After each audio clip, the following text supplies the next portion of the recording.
वृद्धवंदेला श्री गुरुप्रसादाने पुत्रप्राप्ती. अध्याय 39. सिद्धमुनींनी नामधारकाला श्री गुरुमहिम्याची एक अपूर्व कथा सांगितली. गाणगापुरात सोमनाथ नावाचा एक ब्राह्मण राहत असे. त्याची गंगा नावाची पत्नी नित्य श्री गुरुच्या दर्शनाला जाऊन निरांजनाने आरती करीत असे. एके दिवशी श्री गुरु हास्यवदनाने तिला म्हणाले, तू नित्य नेमाने निरांजन घेऊन येऊन माझी आरती करतेस. तुझ्या मनातील इच्छा तरी मला सांग. श्री गुरुंना तिने साष्टांग नमस्कार घातला आणि करुणापूर्ण वाणीने बोलू लागली. महाराज, माझ्या वयाला 60 वर्षे झाली. माझ्या पोटी मूलबाळ झाले नाही. लोक माझी निंदा करतात. माझे तोंड सुद्धा पाहू नये म्हणतात. निपुत्रिकाला अधोगती मिळते. आता हा जन्म पुरे झाला. देवा, पुढल्या जन्मी तरी माझ्या वासना पूर्ण होतील असा वर द्या. आणखी काय सांगू. पुत्रप्राप्तीच्या आशेने नाना व्रते केली. तीर्थक्षेत्राचे दर्शन घेतले आणि अश्वत्थ प्रदक्षिणा तर करता करता माझा जन्म गेला. आता मूल होण्याचे माझे वय निघून गेले. पुढल्या जन्मी तरी पुत्र व्हावा म्हणून मी अश्वत्थ सेवा करीत आहे. किती मी मूर्ख आहे. तिचे बोलणे ऐकून श्रीगुरूंना हसू आले. ते म्हणाले, तुझी अश्वत्थ सेवा फुकट जाणार नाही. माझ्यासह तू अश्वत्थाला प्रदक्षिणा घालून सेवा कर, म्हणजे तुला अनंत पुण्य लागेल. तुला पुत्र होतील. अश्वत्थ वृक्ष हा विष्णू समान आहे. असे बोलून श्रीगुरूंनी गंगाबाईला अश्वत्थाचा महिमा सविस्तरपणे कथन केला.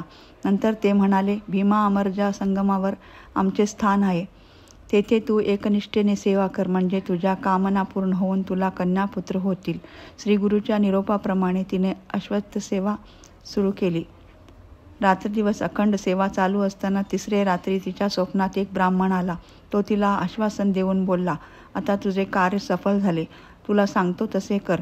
गाणगापुरात जाऊन श्री गुरुनाथांना 7 प्रदक्षिणा घालून भक्तिपूर्वक नमस्कार कर आणि तुला जे देतील ते तत्काळ भक्षण कर. दुसऱ्या दिवशी सकाळी स्नान करून ती मठात आली. श्रीगुरूंना प्रदक्षिणा करून नमन केले. तेव्हा त्यांनी तिला 2 फळे दिली. ती तिने आनंदाने भक्षण केली. त्यानंतर तिने व्रत संपूर्ण केली, यथाविधी सांगता केली आणि श्री गुरुनाथाच्या पुत्रवती व्हावा तुवा या आशीर्वादानुसार गंगाबाईला गर्भधारणा झाली. हे नवल पाहून भक्तवरद श्री नरसिंहमूर्तीच्या सेवेने 4ही पुरुषार्थाची प्राप्त होते, अशी श्रद्धा सर्वाच्या अंतःकरणात बद्धमूल झाली. 9 मास पूर्ण झाल्यावर गंगाबाईला कन्यारत्न झाले.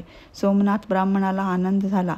11व्या दिवशी सुस्नान होऊन कडेवर कन्येला घेऊन ती श्री गुरुचरणाच्या दर्शनाला आली. श्री गुरूंनी बाळे पुत्रवती होई असा तिला आशीर्वाद देऊन ही कन्याही सुलक्षणी धर्मशील होईल असे सांगितले. पुढे श्री गुरुनाथांच्या आशीर्वादे करून तिला एक पुत्र झाला.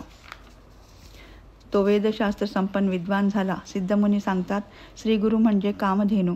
जे जे इच्छिती भक्तजन समस्त देईल परियेसा. वृद्धवंद्यास प्रस्ताव. अध्याय 39 समाप्त. श्री गुरु दत्तात्रेयार्पणमस्तु. शुभम भवतु.